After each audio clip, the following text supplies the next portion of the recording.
Really? This is how we're gonna start this Tomorrowverse? Really? I hope it gets better, otherwise we're in for a rough ride. Unfortunately. What's up? What's happening? What's going on? Welcome back to Animation Station. I'm Mr. Vanthi, and animation, including TV and movies as well. I'm your host, Jackson Small. Here's my review of Superman Man of Tomorrow, the first movie of this new Tomorrowverse after the ending of the New 52. It sucks. It is below average, it is boring, it is bland, and it is extremely monotonous. I don't even have that long of a review for this one because the best way I can describe this movie to you is boring.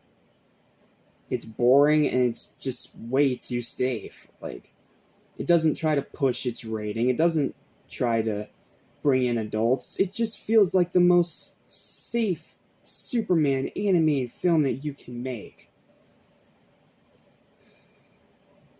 Huge disappointment considering how much the New 52 movies tried. As much as I did not like the Death of Superman two-parter, it at least tried to push its rating a little.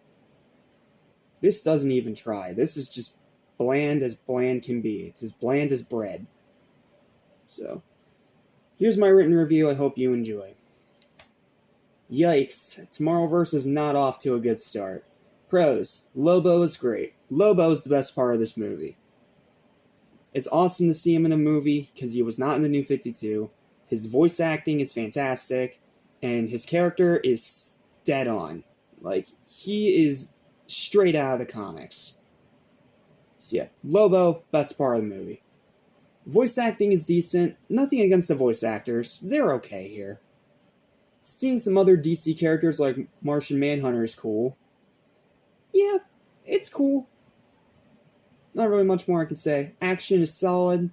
I mean, it better be for an animated DC movie. And the battle with Lobo is easily the best part of the whole movie.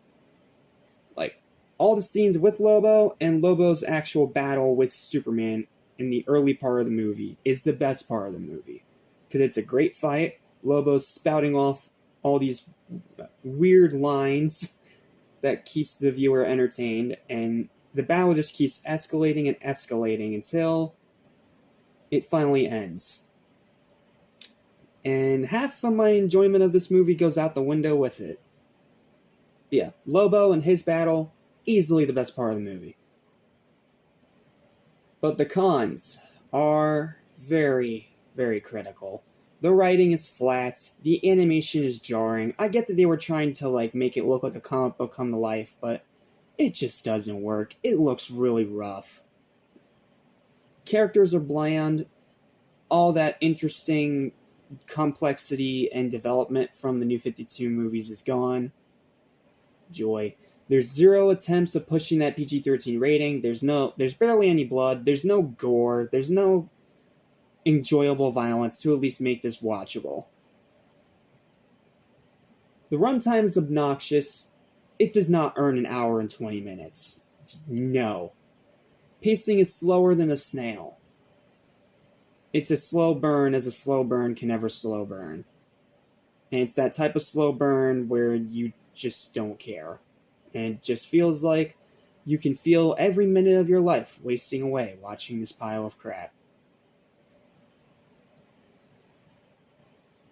And the story, while it is different from New 52, which I'll give it some credit for, it is different, it just plays it way too safe. This is the most safe, marketable, generic Superman story that you can conjure. And it shouldn't be like that. These movies should be boundary pushing. These movies should try to appeal to adults as well as kids. They should actually try to push that rating. But here they don't even try. It is so safe that it becomes bland. Overall, this is a very rocky start to this era of the animated filmography. Outside of Lobo, it's just way too generic and boring to be worthwhile at all. Add in the zero attempt of trying to be more adult, instead just playing everything as safe as possible, and you have a really forgettable snooze fest. Really hoping that's not an omen of what's to come, otherwise this DCUI could be ending on a very bad and underwhelming note. Final verdict is a 4 out of 10. Not a good Superman movie, not a good DC animated movie, and not a good start to this Tomorrowverse at all. And this is what we had to look forward to going forward with this new Tomorrowverse. Lord help us all. Thankfully, though, the next movie we have to talk about is not from the Tomorrowverse, and it's actually one that I have seen before. It's another Batman movie. Again, it's weird how this always happens. It's like almost after every single dud I watch from this marathon, a Batman movie follows it afterwards, and it's always great. And here we are again in the same situation. So, I'll see you guys next time when we take a look at the one-off comic book adaptation of Batman's Soul of the Dragon.